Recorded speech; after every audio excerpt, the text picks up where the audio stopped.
Hello, everyone. My name is Jean Lim, and I am a psychology honors student at Mason. I studied the effects of anti-Asian hate content on social media. Back in the beginning of 2021, the movement Stop Asian Hate went all around my social media. I saw so many posts about different anti-Asian hate crimes, and it caused me a lot of distress. I felt high amounts of anxiety and started changing my behaviors based on my anxiety. This all happened with only viewing a few posts on social media from the movement. This got me curious if other people have also felt the same way as I did.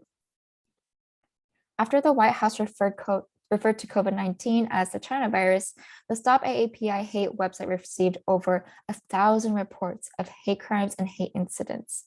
There has been speculation of mental health concerns for Asian Americans.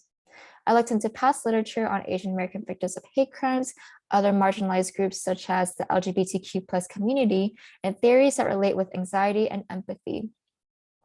With the literature, I developed three hypotheses.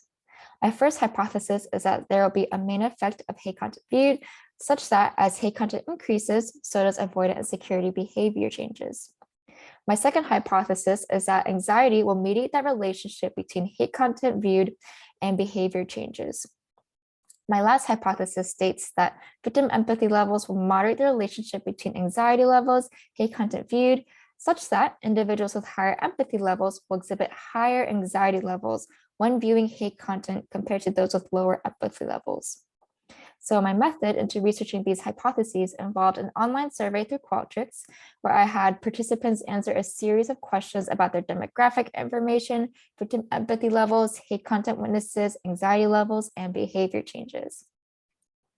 So using the multiple regressions model, I analyzed my hypotheses. For my first hypothesis, there was a main effect in viewing hate content and behavior changes for all participants.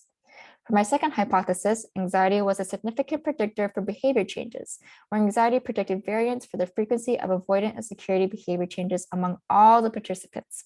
However, there was no main effect between hate content viewed and anxiety, meaning that mediation could not be claimed.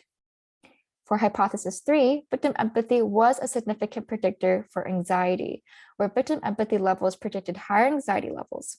However, victim empathy could not moderate the relationship because there was no main effect of hate content viewed. I explored further with the other variables collected and found that AAPI individuals experience more behavior changes compared to those who identify as white or Black. When looking into gender, I found that women and LGBTQ plus individuals experienced more anxiety than males.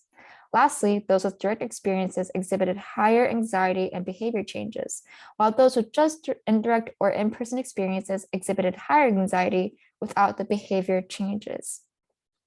So overall, this suggests that mental health resources need to be more accessible for the groups that have experienced higher anxiety and behavior changes. Such mental health resources can look like individual therapy, crisis lines, outpatient services, and so forth.